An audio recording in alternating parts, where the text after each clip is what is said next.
Bom, boa tarde a todos, mais uma vez. Mais uma leitura aqui para a abertura da nossa palestra. Hoje nós temos palestrante aqui renomado, que é o Paulo Henrique. No capítulo 8, bem-aventurados os puros de coração, deixai vir a minhas criancinhas. É o item 1, abri hoje na lição, então vão ser lidas. Bem-aventurados os puros de coração, pois verão a Deus. São Mateus capítulo 5, versículo 8. Apresentaram-lhe então pequenas crianças para que as tocasses, e como seus discípulos rejeitaram com rudes palavras os que as apresentavam, Jesus, observando, censurou-os e exaltou-se. Deixai vir a mim as criancinhas, não a impeçais, porque o reino dos céus é para os que a elas se assemelham. Em verdade vos digo que a pessoa que não receber o reino de Deus como uma criança não entrará nele. E após abraçá-las, abençoou-a, impondo-lhe as mãos. Isso está em São Mateus 13, 16. A pureza do coração é inseparável da simplicidade e da humildade. Exclui toda ideia de egoísmo e de orgulho. É por isso que Jesus toma a criança por emblema dessa pureza, como a tomou pelo da humildade. Essa comparação poderia parecer injusta se considerarmos que o espírito da criança pode ser muito antigo e traz ao renascer para a vida corpórea as imperfeições de que não se despojou em suas existências precedentes. Somente um espírito que atingiu a perfeição poderia nos fornecer o modelo da verdadeira pureza. A comparação, contudo, é exata do ponto de vista da vida presente, pois a criança, ainda não tendo podido manifestar qualquer tendência perversa, oferece-nos a imagem da inocência e candura. Por isso, Jesus não afirmou da maneira absoluta que o reino de Deus é para elas, mas para os que a elas se assemelham. Dado que o espírito da criança já viveu outras encarnações, por que não se revela desde o nascimento tal como é? Nas obras de Deus, tudo é sabedoria. A criança necessita de cuidados delicados que só a ternura maternal pode lhe dar. Ternura que aumenta em razão da fragilidade e da ingenuidade da criança. Para uma mãe, seu filho é sempre um anjo, e é necessário que seja assim para lhe cativar a dedicação. Não poderia destinar-lhe o mesmo devotamento se, em vez da graça inocente, encontrasse nele, sob os traços infantis, um caráter viril e ideias de um adulto, e muito menos se conhecesse seu passado. É necessário, além disso, que a atividade do princípio inteligente seja proporcional à fraqueza do corpo, incapaz de resistir a uma atividade de muito grande do espírito, assim como se observa em sujeitos bastante precoces. É por isso que, ao se aproximar a encarnação, o espírito entra em perturbação e perde gradualmente a consciência de si mesmo. Mantém-se por certo período em uma espécie de sono, durante o qual todas as faculdades permanecem em estado latente.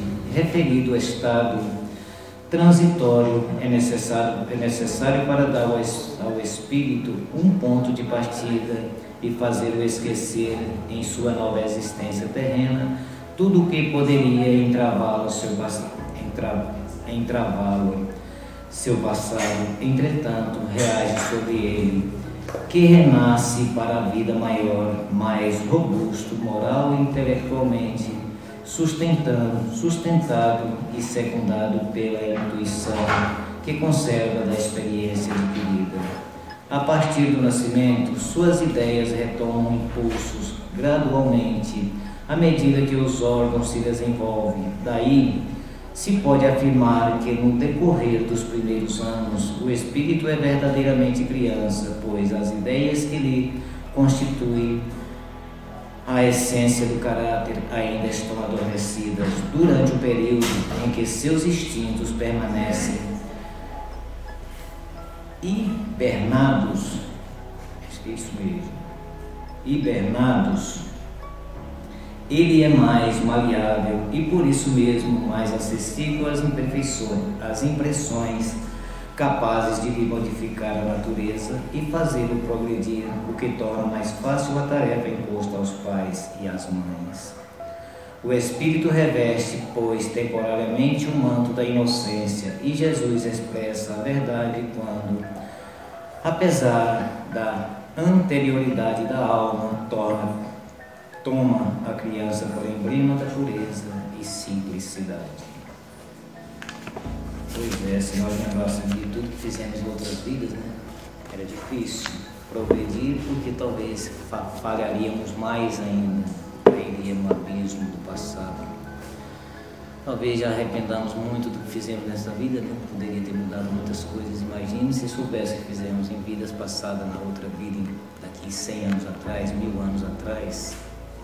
Era terrível para nós mesmos, o nosso crescimento. Então, quando o espírito vai reencarnar, e como diz a lição, que ele passa temporariamente por um estado latente, vai esquecendo gradualmente tudo o que ele fez na encarnação passada e vai sendo preparado para reencarnar inocentemente, onde fica mais fácil para os pais, para as mães educar mais. Quando começa a crescer, já começa a mostrar as tendências, né? Tendências para o mal, para isso, para aquilo. Então, é mais fácil corrigir enquanto é criança, enquanto é pequeno. Se deixar crescer é difícil, porque uma varinha você pega ela, você enverga, dobra ela de todo jeito, ela não quebra, mas deixa ela crescer, ver se você consegue fazer isso. Ela quebra, mas não enverga. Então, por isso é mais fácil a tarefa dos pais enquanto é criança.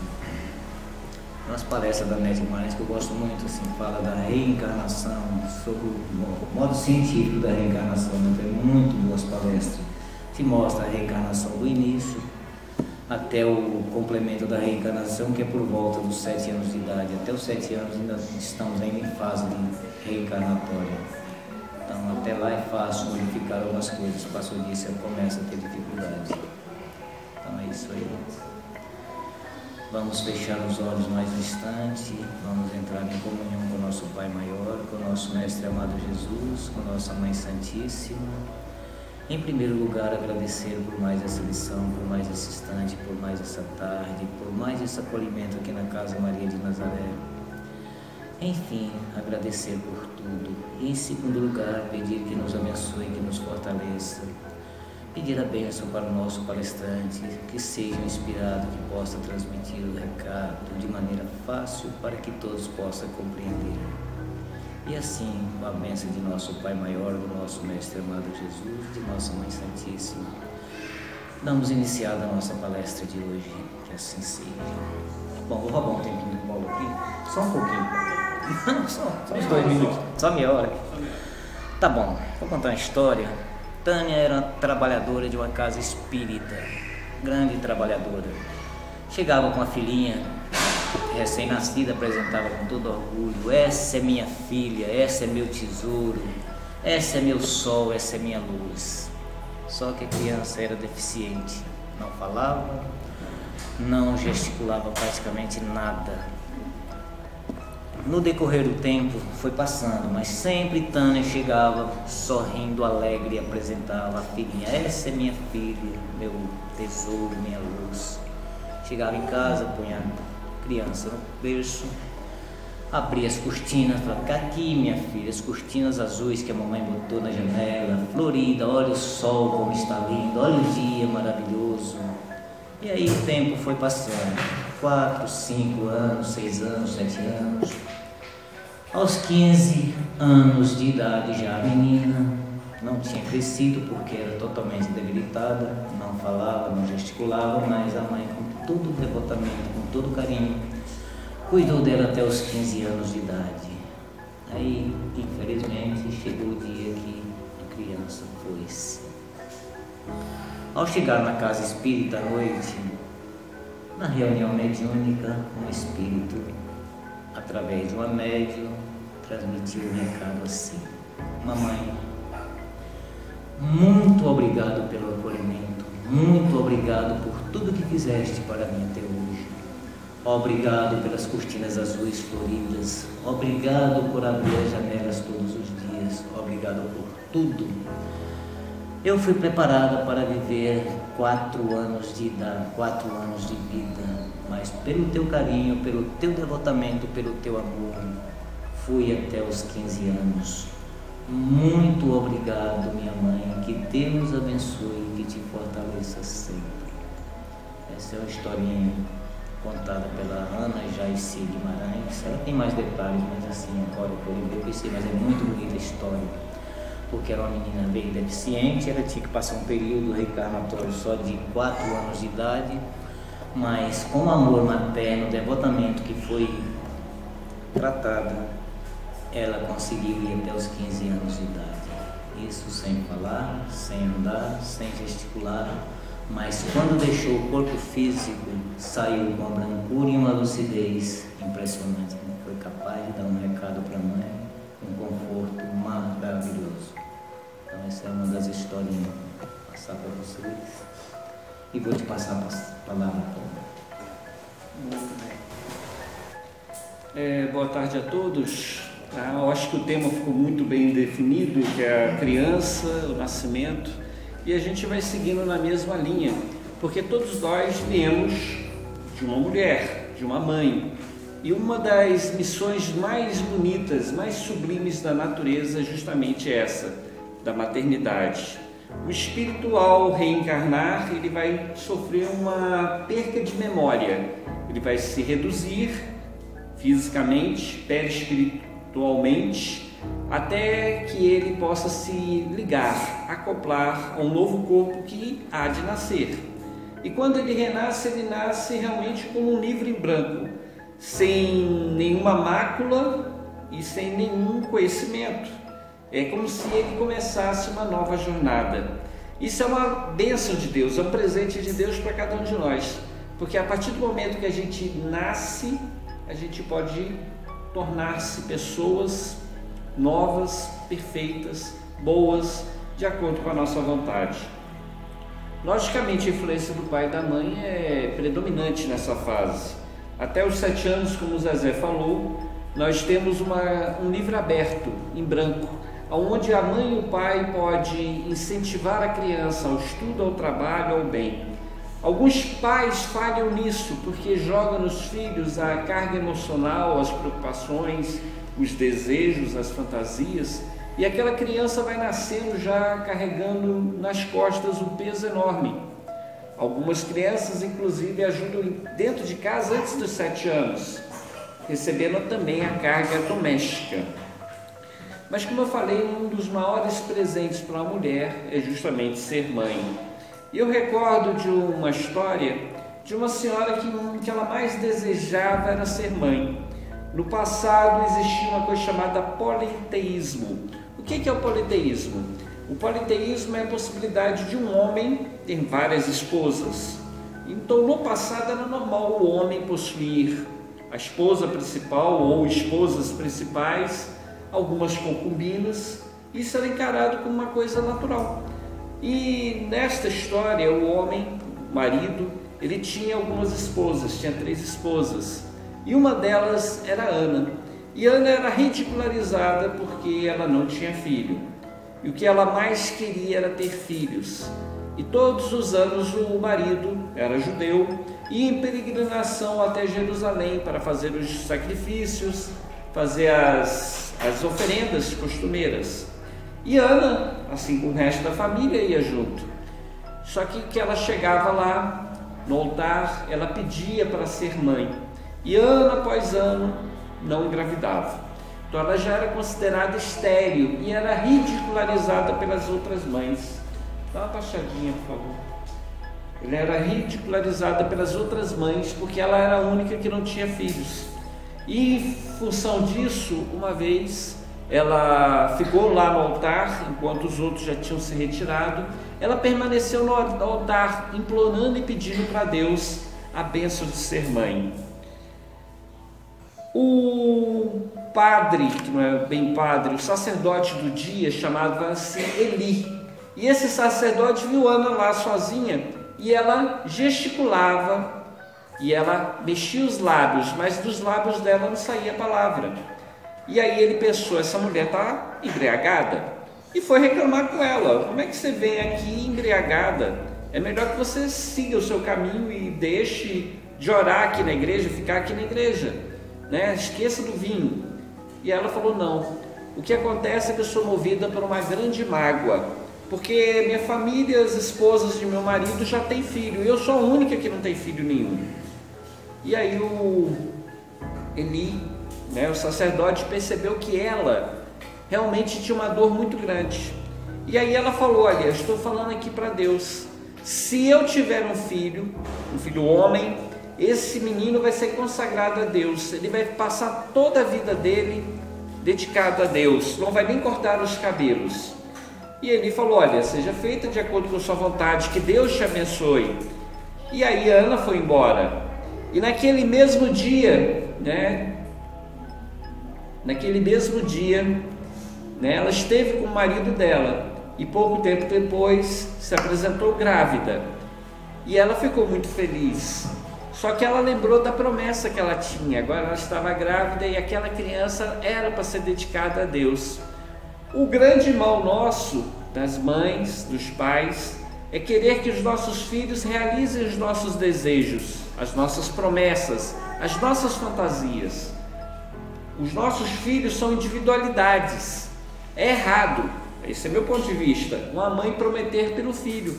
Falar assim, eu prometo que se meu filho ficar curado, nunca mais ele vai cortar o cabelo. Espera aí, nós temos de fazer as nossas promessas em relação a nós mesmos.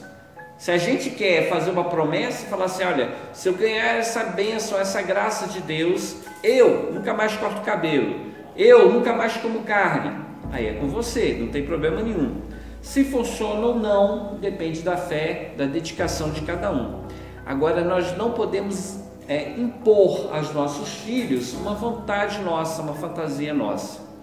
Mas como Ana prometeu que dedicaria o filho dela a Deus, ela foi obrigada a cumprir. E aí, quando o marido foi no ano seguinte, ela falou, não, meu bem, eu não vou com você este ano, porque eu tenho uma promessa. Eu prometi que essa criança que nasceu, esse filho homem que nasceu, ele vai ser dado a Deus. E o melhor lugar para ser entregue é justamente na igreja, no nosso templo. E aí o marido falou, não, tá certo, mas o que você pretende fazer? Eu pretendo desmamá-lo, porque se eu entregar do jeito que ele está, ele vai morrer de fome. E aí o marido falou, então tá bom, seja feito de acordo com a sua vontade. Quando a criança deixar de mamar, você leva então e entrega a criança de acordo com a tua palavra. Volto a dizer, se a gente olhar de maneira consciente, é muito bonito isso, dedicar um filho a Deus. Mas será que o filho quer ser dedicado a Deus? Será que o filho quer seguir a nossa profissão, quer fazer o que a gente gosta, que acha certo? Nós somos individualidades. Os nossos filhos são como pássaros, que ficam um tempo conosco, mas em determinado momento eles têm que bater asas e seguir sozinhos. No livro dos Espíritos nós encontramos uma passagem que pergunta justamente isso. Por que no reino animal, quando o animal, o filhote, já tem condição de sobrevivência, os pais, na maioria dos casos, já o desprezam, já o abandonam e eles seguem o caminho deles, Ele falou, olha, porque na natureza, a natureza é sábia, na natureza sabe que um inocente, um mais incapaz, precisa mais daquela mãe. E aí, quando uma mãe tem uma cria, ela esquece da cria anterior, ela vai sendo abandonada, sendo relegada. Isso não acontece com todos os animais. Existem pássaros, por exemplo, que têm a síndrome do ninho vazio, que eles continuam levando comida para um ninho que não tem nenhum filhote para receber esse alimento. Isso é normal. Mas existem muitos animais, principalmente os mamíferos, que quando o animal, o filhote, já tem condição de sobrevida, ele simplesmente se afasta, ele praticamente abandona, porque vai vir uma nova cria, uma nova geração a qual os mais velhos vão se dedicar. E o Livro dos Espíritos ainda questiona, Kardec com a sua maestria, ele questiona, né? Não deveria ser também assim entre os homens? E aí eles falam, entre os animais, né, predomina o instinto animal, o instinto, né, de continuidade da vida, e quando o animal não precisa mais, ele se afasta.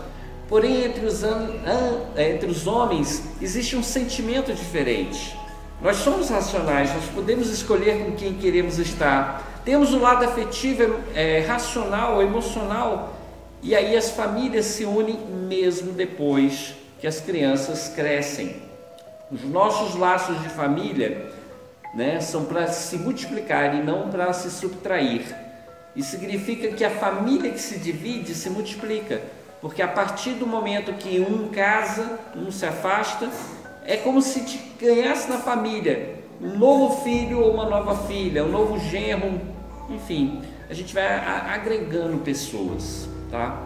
E aí, quando chegou o dia de Eli receber a criança, Ana foi até lá, entregou a criança, e aí Eli perguntou: que criança é essa? Que menino é esse?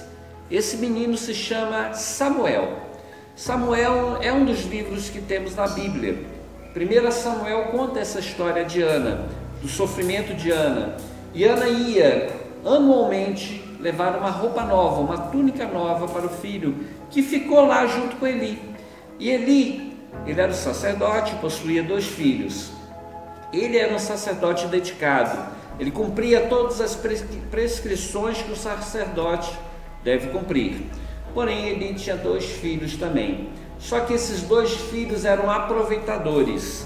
Se tinha alguma comida lá que era dedicada a Deus, que ia ser queimada no altar, os filhos vinham lá e tiravam uma grande parte do alimento.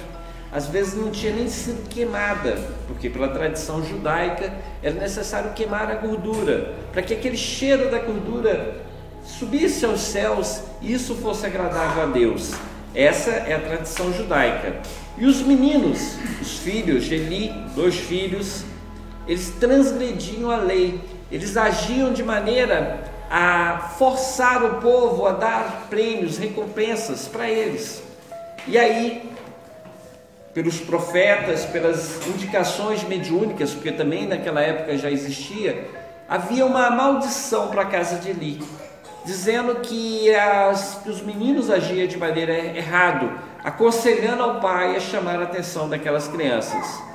E o pai chamava a atenção, só que os filhos continuam procedendo do jeito que eles queriam proceder, inclusive, né, recebendo mulheres na barraca que ficava próxima à entrada do templo. E assim foi a vida de Samuel no começo, seguindo os conselhos de Eli, seguindo as recomendações religiosas. Então ele seguia e os outros filhos não. Aconteceu que um dia Samuel estava no quarto dele, Eli no outro, e aí Samuel ouviu uma voz chamando: Samuel, Samuel, Samuel. Samuel na mesma hora levantou e foi atrás de Eli. Meu senhor, o que o senhor deseja? E Eli balançou a cabeça: não fui eu que te chamei, volta a deitar. E Samuel voltou a deitar, e novamente a voz se fez presente, chamou ele algumas vezes, e prontamente Samuel, ao despertar, corre até o quarto de Eli e se apresenta: estou aqui, meu senhor, o que o senhor deseja? E Eli falava: és louco? O que está acontecendo? Volta a deitar, você está sonhando. E de novo aconteceu pela 3ª vez. E Samuel se levantou prontamente e foi até Eli e perguntou: meu senhor, o que o senhor deseja? E Eli, percebendo que tinha alguma coisa espiritual, porque os espíritos estão em toda parte. Os espíritos comunicam com médios. Quem são os médios? Nós somos os médios. Nós somos sensíveis ao mundo espiritual. A mediunidade que nós possuímos, ela ainda é insípida. Muitas vezes nem percebemos que estamos sendo influenciados, mas os espíritos estão ao nosso lado, nos aconselhando, nos guiando, nos levando para o mau caminho, alguns, nos corrigindo, outros. Então existem espíritos bons e maus ao nosso redor. Algumas pessoas são mais sensíveis ao mundo espiritual a ponto de ouvir claramente, de ver claramente, mas são raros esses que percebem claramente que é do mundo espiritual. Eli, conhecendo os profetas, conhecendo a mediunidade, falou: olha, Samuel, a próxima vez que você ouvir esta voz, você não se levanta, mas fala: estou aqui, meu senhor, o que o senhor deseja? Fala que seu servo obedecerá. E assim Samuel foi deitar. E quando Samuel deitou, novamente veio a voz, e essa voz falou com ele. Primeiro o chamou, e aí Samuel falou de acordo com as palavras de Eli. E aí a voz falou que na casa de Eli iria haver uma morte, aliás duas, porque os dois filhos dele, por estar transgredindo a lei, seriam mortos, e o próprio Eli ficaria cego. E Eli recebeu essa notícia no dia seguinte. Samuel logicamente não queria falar para ele, mas sobre a ameaça Samuel foi obrigado a contar o que tinha ouvido, né? Então desde pequeno menino, o Samuel demonstrou uma mediunidade, uma capacidade que os judeus chamavam de profecia. E Samuel, a partir desse dia, ele começou a guiar o povo, porque hora por vez ele era aconselhado a respeito das coisas do povo judeu. Eli, ao receber a notícia, porque ele ameaçou Samuel, né, ele ficou muito abalado, mas percebeu que a palavra era certa, era correta, porque ele tinha consciência de que, sendo pai, ele tinha a obrigação de cuidar dos filhos, zelar pelos filhos. Essa é a obrigação de todo pai, de toda mãe. Nós temos os nossos filhos, não é um adorno, não é um brinquedo, é um ser vivo, é um ser humano, na qual Deus confiou nas nossas mãos, e nós podemos tratá-los com muito amor, com muita dedicação, ou com desprezo. Alguns pais tratam com desprezo, mas de um jeito ou de outro, do jeito que a gente moldar essa criança, nós podemos fazer dele um homem de bem ou um desequilibrado. O excesso de mimo, o excesso de amor pode fazer com que a criança perca aquela encarnação. Nos escritos espíritas, na literatura espírita, nós temos casos de mães que zelaram pelo filho, que protegeram o filho, e por excesso de passividade, de amor, de dedicação materna, aquela criança não aproveitou a encarnação, porque se transformou em um rebelde, num egocentrista, numa pessoa que achava que o mundo estava girando em torno dela e que ela merecia receber toda a graça, toda a alegria do mundo. Só que a vida não é assim. A vida é um cobrar constante, e muitas crianças, elas se perdem porque os pais e as mães não corrigem elas. A criança fala um palavrão, né? Ah, esse menino é assim mesmo. Uma criança mostra uma descortesia para alguém, né? Ah, a culpa é do meu marido, né? A culpa é do meu marido, da minha mulher que não sabe educar. Só que nós, como pais e mães, temos a responsabilidade e temos que zelar pelos nossos filhos, porque se a gente não cuidar deles, nós somos responsáveis por eles, continuaremos responsáveis por eles, mesmo após eles ficarem grandes.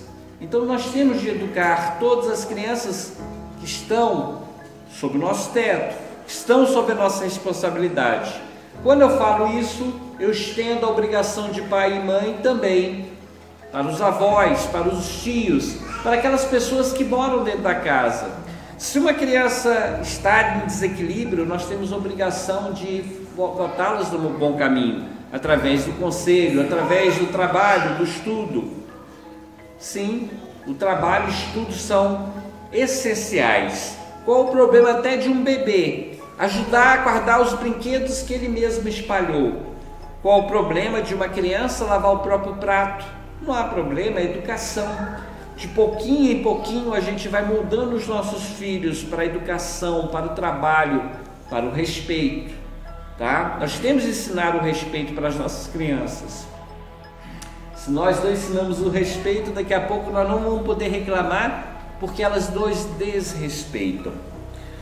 Aconteceu na história de Samuel, uma história bonita, o primeiro Samuel, que o povo judeu estava em guerra. E por estar em guerra contra os filisteus, muitos homens haviam morrido.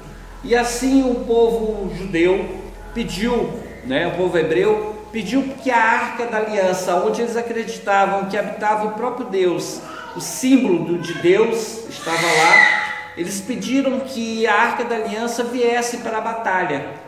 E aí o povo filisteu ficou assustado, apavorado, porque a Arca da Aliança realmente veio. E o povo hebreu começou a gritar em altos brados e alto som, para que todos ouvissem, como se Deus estivesse lá presente.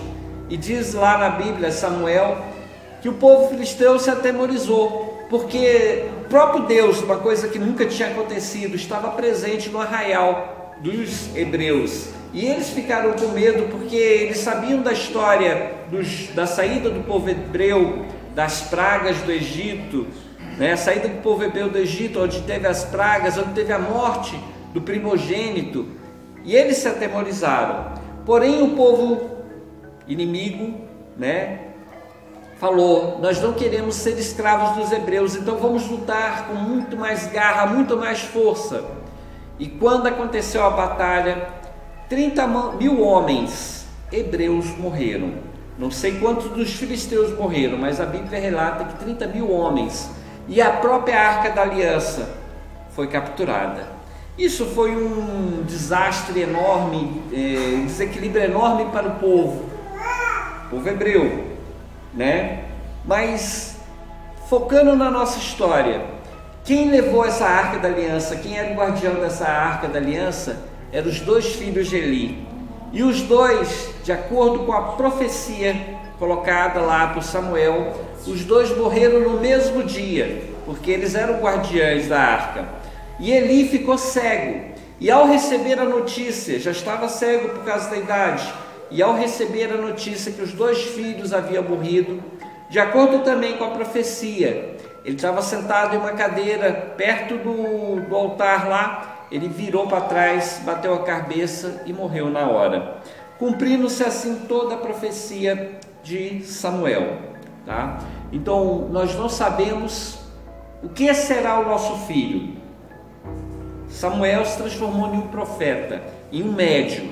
Algumas crianças, elas demonstram a mediunidade de pequenas. Algumas crianças, elas conversam com o vazio, olham para cima, riem, e a gente não sabe de que elas estão rindo. Muitas vezes isso é a mediunidade delas. É um sentimento, é uma sensação, é um dom que nós possuímos que ainda não é desenvolvido, mas nas crianças está mais aberta. E muitas crianças, elas têm a capacidade de ver o mundo espiritual, e por ver o mundo espiritual, elas conseguem perceber os espíritos que estão ao nosso redor. E alguns espíritos nos aconselham e outros nos guiam para o bem, mas existem espíritos também que nos guiam para o mal.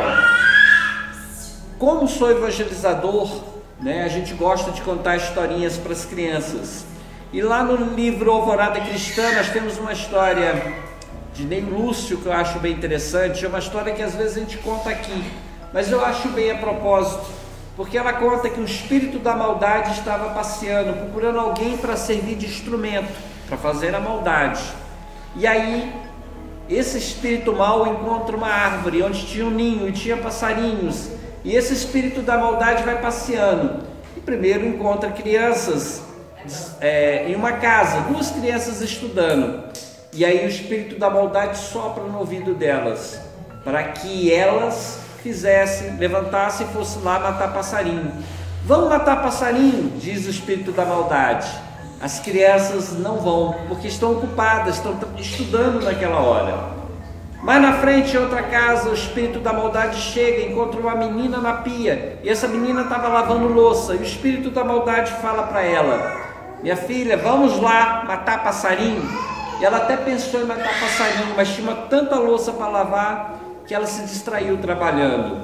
E o espírito da maldade saiu procurando, até que encontrou um menino desocupado que tinha um cigarro na boca, sentado no meio-fio. E aí chama ele, e na mesma hora ele levanta e foi matar passarinho de acordo com o espírito da maldade. E desse dia em diante o espírito da maldade não mais deixou o menino, porque nós temos o poder de acolher os espíritos que nos influenciam. E esse espírito da maldade acompanhou esse menino, e ele foi para o lado das drogas, da bebida, do roubo, e teve uma vida muito sofrida. Então temos nossas crianças, e por nós termos essas crianças, nós temos a responsabilidade de conduzi-las para o bom caminho. Não podemos deixá-las no abandono para entregue à própria sorte, fazendo o que elas querem. Quando elas ficarem mais velhas, a gente vai perder o controle. Mas enquanto estiver na nossa responsabilidade, enquanto estivermos alimentando, botando dentro da nossa casa, nós temos a obrigação, como pais que somos, enquanto estiver na nossa casa, de chegar para o nosso filho e falar o seguinte: meu filho, eu sou religioso, eu frequento o espiritismo, você de hoje em diante vai frequentar comigo. Você não mora aqui dentro de casa, eu não te alimento, não faço tuas vontades. Muitas vezes você me chantageia, mesmo assim eu lhe acolho e aceito as suas vontades, as suas fantasias. Então está na hora de você retribuir, fazendo também a minha vontade. Venha para o centro comigo. Meu filho, eu te alimento, eu te sustento. O mínimo que você pode fazer é estudar. Eu quero que você se estude, tire boas notas, se dedique. Meu filho, eu vou lhe acompanhar. Se você não tiver as notas, se você não faz o que eu quero, eu também não vou fazer o que você quer. Aquele dinheirinho, aquele presente que você quer, aquele celular, eu não vou lhe dar. Vamos negociar. Agora, de homem para homem, você é racional, você consegue compreender. E assim os pais vão moldando e conduzindo as crianças, porque o mundo existem muitas tentações. Nós vamos pegar lá no Evangelho de Mateus, uma passagem muito bonita, que Jesus, capítulo 4, no comecinho, Jesus foi ao deserto, e ali ele ficou 40 dias e 40 noites, sem comer, sem dormir, sem comer e sem beber. E durante esses 40 dias, ele teve fome. E em determinado momento apareceu para ele quem? O tentador. E o tentador, falou para que ele pedisse pão. E Jesus falou, não só de pão vive o homem, mas toda a palavra de Deus. Olha só, até Jesus ele foi tentado. A tentação existe para todo mundo que está aqui na terra. Nós todos somos tentados a cada momento de nossa vida. Nós estamos cercados de espíritos que querem conduzir a gente para o mal. Quem é o tentador? Não vamos pensar assim em Lúcifer, não vamos pensar assim no diabo. Vamos pensar assim, que são todos aqueles espíritos desequilibrados que existem no mundo e que podem levar a gente ao mal, ao desequilíbrio. O detalhe interessante é que esses espíritos, eles podem estar encarnados ou desencarnados, eles podem estar dentro da nossa casa. E olha só o que eu vou falar, às vezes somos nós que somos os tentadores, quando a gente incentiva outra pessoa ao mal. A evolução do planeta ela é interessante, a evolução da raça humana é interessante, porque nós fomos criados simples e ignorantes. Ninguém era bom, ninguém era mau, nós éramos inocentes como os animais. Não sabíamos discernir o que era certo ou errado. Nós começamos a ser movimentados pelas forças da natureza, pela necessidade de fome, de abrigo, necessidade de segurança, necessidade de fugir do perigo, necessidades sexuais. A gente começou a ser moldado de maneira a crescer. E à medida que a gente foi crescendo, a gente foi desenvolvendo uma coisa chamada raciocínio. A partir do momento que a gente começou a raciocinar, a gente começou a escolher o que era o certo e o que era errado, o que nos levava ao sofrimento e o que nos levava à alegria. E é o que acontecia, e é normal isso acontecer com os animais. A vida do animal é curta, a maioria dos animais, principalmente os mais simples, é curta. Então nós tivemos muitas mortes e muitas vidas. Em cada reencarnação que nós tivemos, a gente aprendia um pouco mais, se aperfeiçoava um pouco mais. A nossa ciência estranha. Por que os animais que não foram educados sabem construir ninhos? O salmão, que não viu os pais fazer, eles voltam para o mesmo local onde eles nasceram, não foram ensinados, não foram educados, mas eles acertam o mesmo local que eles nasceram para botar os ovos deles. Isso significa o quê? É a reencarnação. A ciência tenta justificar através de memória genética, mas nós espíritas sabemos que a reencarnação ela existe, e entre os animais mais simples, eles guardam resquícios da vida passada. E assim o animal vai crescendo, vai se desenvolvendo e vai aprendendo a discernir o que é certo e o que é errado. Mas na espécie animal nós não temos o tentador, porque um animal não tenta outro, porque não existe raciocínio, não existe intenção. A partir do momento que o animal começa a desenvolver a linguagem, o raciocínio, ele começa a discernir, primeiro se comunicar através de grunhidos, explicando o que ele quer, do perigo, do medo, do alimento. A partir do momento que começa a desenvolver um código de linguagem, de palavra, que ele vai se desenvolvendo, começa a aparecer alguns espíritos entre eles que têm capacidade intelectual um pouco maior. Então nós podemos dizer, vamos colocar assim, que a figura do tentador começa a surgir quando existe a capacidade de comunicação, a capacidade de linguagem. Então quando nós seres humanos conseguimos nos comunicar, conseguimos expressar o nosso desejo, e aí os primeiros espíritos, sejam eles encarnados ou desencarnados, um tenta o outro, provoca o outro, através da coerção, da imposição, ou através dos desejos, fazendo com que um ou outro façam ajam de acordo com a vontade daquele espírito. Então, nos mundos primitivos não existe a figura do tentador. Nos mundos de regeneração e nos mundos de provas e expiação é que encontramos aqueles espíritos racionais capazes de tentar uns aos outros. Nos mundos já regenerados, os mundos felizes, os mundos sublimes, a figura da tentação não existe mais. O que eu estou querendo dizer com isso? Que se existe uma faixa para termos o demônios somos nós, porque nós influenciamos os espíritos ao nosso redor para o bem e para o mal. Então nós temos esse poder aqui nessa faixa de evolução, porque o espírito, a partir do momento que ele evolui, ele não retroage, ele não volta atrás. Não existe mais entre os espíritos puros a vaidade, a cobiça, o desejo. Esses desejos mundanos já não existem mais entre os espíritos puros.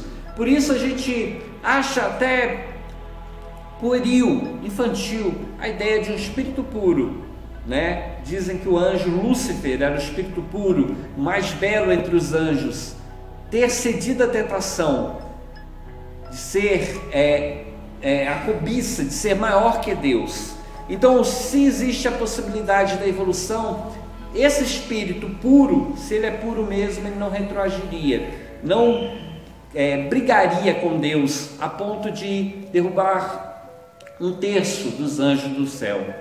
Agora, dentro dessa faixa de evolução que a gente compreende, que seria entre os mundos de expiação e prova e o mundo de regeneração, aonde ainda temos um resquício na maldade, nós encontramos espíritos racionais que evoluíram intelectualmente, mas que não evoluíram moralmente. E esses espíritos, sim, podemos chamar de tentadores. Volto a dizer, às vezes nós somos esses tentadores.